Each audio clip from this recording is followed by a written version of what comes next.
Hoje é dia 8 de março de 2021, Dia Internacional das Mulheres. Hoje você vai entender por que devemos celebrar esse dia, por que ele é tão importante para as mulheres, quais as lutas as mulheres passaram para poder chegar até aqui e ter esse dia como comemoração.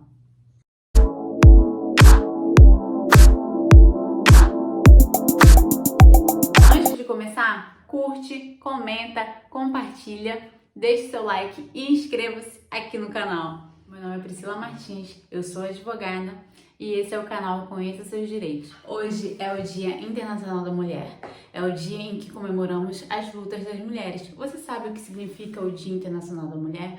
Para que comemorar esse dia? Para que esse dia ainda precisa ser celebrado? Vamos aprender agora. Essa data simboliza a luta histórica das mulheres para terem seus direitos equiparados aos homens. Por exemplo, terem salários melhores. Antigamente, iniciou essa luta para que as mulheres tivessem salários melhores equiparados aos dos homens. Mas hoje, essa luta não é apenas para equiparar os salários das mulheres com os dos homens, mas também é uma luta contra o machismo e a violência contra a mulher. Você sabia que em 1962 as mulheres casadas só poderiam trabalhar com autorização dos maridos? Isso era previsto no Código Civil da época, de 1916. Então, as mulheres começaram a perceber essa desigualdade e começaram a correr atrás dos seus direitos. Fizeram mobilizações em favor dos seus direitos, foram para a rua, fizeram greve, fizeram manifestações e aí sim nós começamos a olhar para o direito das mulheres. No caso, a humanidade começou a olhar para o direito das mulheres. Ao mesmo tempo em que as mulheres buscavam pautas gerais, elas também começaram a falar sobre temas específicos, como, por exemplo, direito à creche, para que elas pudessem deixar os seus filhos, direitos trabalhistas, direito à sexualidade, também métodos contraceptivos e também, não menos importante, direitos para respaldá-las em relação à violência contra as mulheres.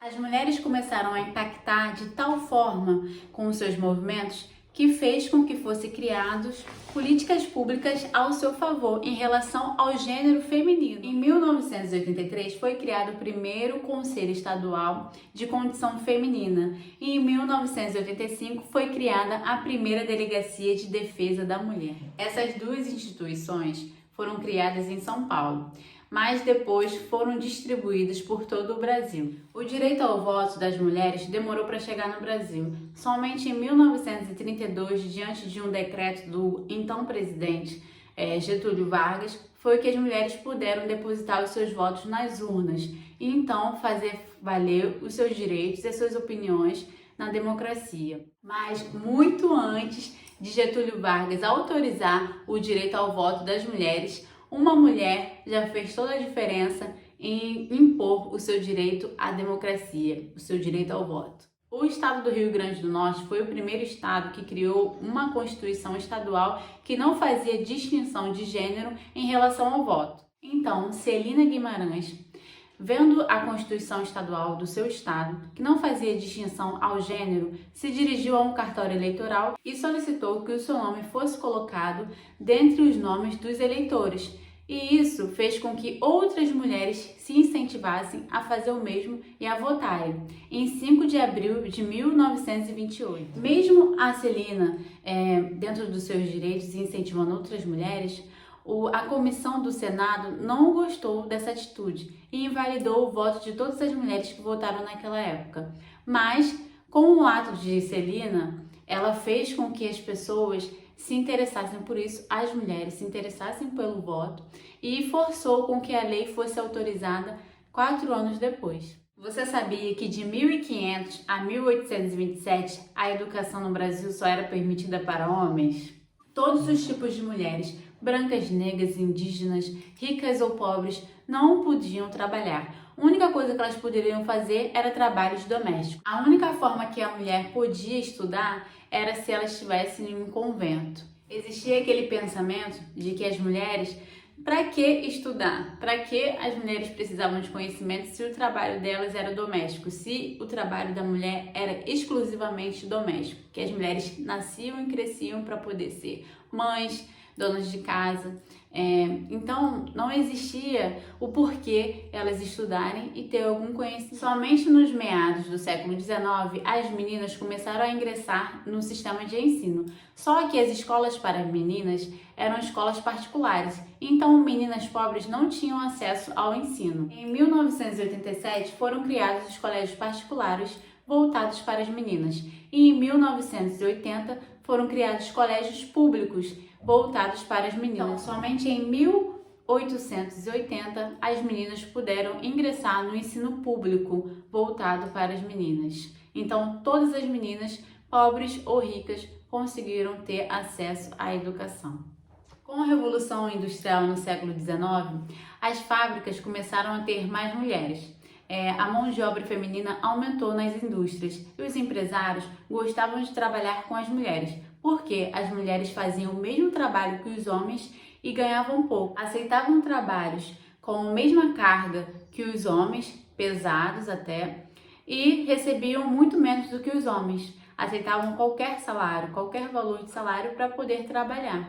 E muitas vezes essas mulheres trabalhavam até 15 horas no seu trabalho na indústria. Para não perder o emprego, muitas vezes as mulheres faziam muito mais do que o necessário no seu trabalho. Ficavam horas absurdas, passavam mais ou menos de 14 a 16 horas dentro das empresas e aceitavam trabalhos com um salário minúsculos. Muitos desses trabalhos que as mulheres se sujeitavam a fazer eram prejudiciais à própria saúde.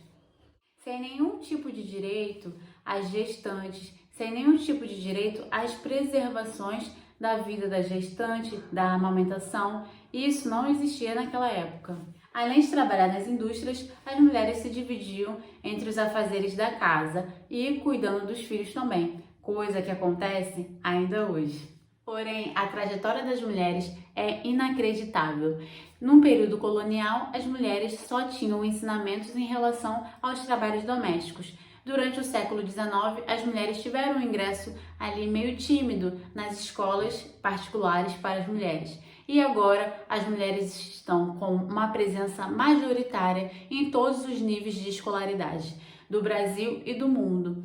Então, nós viemos de um crescimento muito grande. Com tudo isso, as mulheres continuam sendo responsáveis pelos seus trabalhos domésticos, se dividindo entre a casa, o seu lar, os seus familiares amados, seus filhos e os seus trabalhos externos ou agora como uma pandemia, como home office. Tem diversas mulheres que estão se desdobrando, continuando o seu trabalho, que às vezes são o chefe da casa, são as responsáveis pela manutenção financeira daquele lar e não deixam de representar uma parte significativa na economia, na educação e nos lares. Então, por que devemos celebrar o Dia Internacional da Mulher? Porque as lutas das mulheres ainda não acabaram.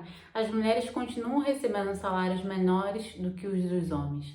As mulheres continuam se desdobrando entre os trabalhos de casa, os trabalhos com os seus filhos e os trabalhos externos. Agora, com a pandemia, as mulheres têm que revezar a sua atenção com os seus filhos, a sua atenção com os seus familiares, ainda com o trabalho home office. Então, as mulheres ainda estão tentando se fortalecer no mercado de trabalho, as mulheres ainda estão tentando respaldar os seus direitos. As mulheres ainda estão tentando lutar contra o machismo e a violência.